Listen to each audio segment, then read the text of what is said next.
পায়ে লিখে এসএসসি থেকে স্নাতক সম্পন্ন করা আরিফার পাশে দাঁড়িয়েছেন ত্রাণমন্ত্রী অধ্যক্ষ আসাদুল হাবিব দুলু।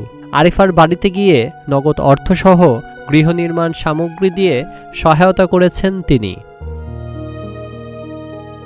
জন্ম থেকেই দুটি হাত অচল লালমনিরহাটের শাহিটারি এলাকার মেধাবী শিক্ষার্থী আরিফা খাতুনের। তাই হাত দিয়ে লেখা তো দূরের কথা, কোনো কাজও করতে পারেন না আরিফা। এই প্রতিবন্ধকতাও থামাতে পারেননি তাকে। হাতের পরিবর্তে পায়ে লিখেই একে একে শেষ করেছেন প্রাথমিক, মাধ্যমিক, উচ্চ মাধ্যমিক, এমনকি স্নাতকও। স্নাতক শেষ করেই থেমে যাননি আরিফা, এখন পড়ছেন স্নাতকোত্তরে। সম্প্রতি আরিফার হার না মানার গল্প প্রকাশিত হয় প্রতিদিনের বাংলাদেশ সহ একাধিক গণমাধ্যমে। সংবাদটি নজরে আসে দুর্যোগ ব্যবস্থাপনা ও ত্রাণমন্ত্রী অধ্যক্ষ আসাদুল হাবিব দুলুর। এরপর পরই আরিফার বাড়িতে গিয়ে খোঁজ খবর নেন তিনি। শোনেন অদম্য এই ছাত্রীর নানা সীমাবদ্ধতার কথাও। এ সময় আরিফার হাতে নগদ 18,000 টাকার একটি চেক এবং গৃহ নির্মাণ সামগ্রী তুলে দেন ত্রাণমন্ত্রী। ভবিষ্যতে তার জন্য চাকরি ও ঘর নির্মাণের সহযোগিতারও আশ্বাস দিয়েছেন তিনি। সে যে জীবন যুদ্ধে জয় হয়েছে, সেই অবস্থায় আজকে মাস্টার ডিগ্রিতে লেখাপড়া করতেছে, একটু পরে ওর পরীক্ষা হবে। আমি এটা গণমাধ্যমে যখন দেখতে পাই তখন আমার মনের ভিতরে এই ধরনের অবহেলিত, বঞ্চিত, পিছিয়ে পড়া জনগোষ্ঠীকে সবসময় আমি তাদের পাশে থাকি। আমরা আজকে এসেছি ওর বাসায়, ওকে আমরা উৎসাহ দিয়ে গেলাম, সাহস দিয়ে গেলাম। আমরা চেষ্টা করবো ওর একটা কর্মসংস্থানের মধ্য দিয়ে ওর জীবনটা যেন সঠিকভাবে পরিচালিত হয়। অদম্য এই ছাত্রীর ইচ্ছাশক্তি ও সংগ্রাম অন্যদের জন্য অনুকরণীয় বলছেন তারা।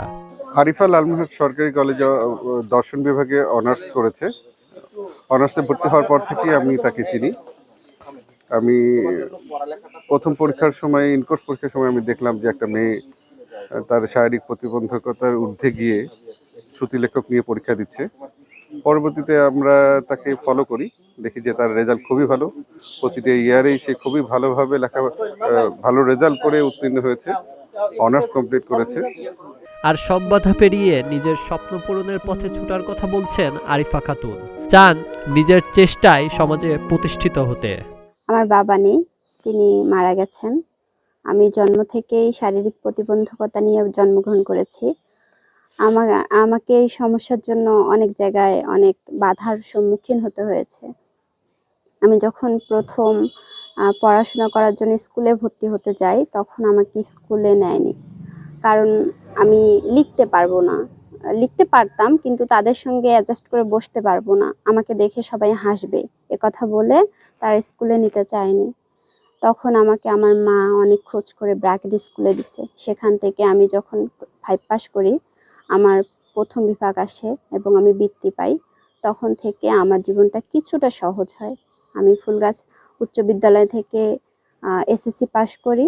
মাধ্যমিক পাস করার পর উচ্চ মাধ্যমিকে আমি মজিদা খাতুন সরকারি মহিলা কলেজে পড়াশোনা করি। সেখানে থাকা অবস্থায় আমার একটা অপারেশনও হয়। আমি ইন্টারমিডিয়েট পরীক্ষা ক্লাস 8-এর একটা বাচ্চা মেয়েকে দিয়ে পরীক্ষা দিয়েছি। তারপরে এখন আছি লালমনিরহাট সরকারি কলেজে। সেখানে আমি দর্শন থেকে অনার্স কমপ্লিট করেছি এবং এখন মাস্টার্সও সেখানে আছি। হার না মানা আরিফার এই সংগ্রাম কোনো গল্প নয়, বরং হাজারো শিক্ষার্থীর জন্য অনুপ্রেরণা, এমনটাই মনে করছেন স্থানীয়রা।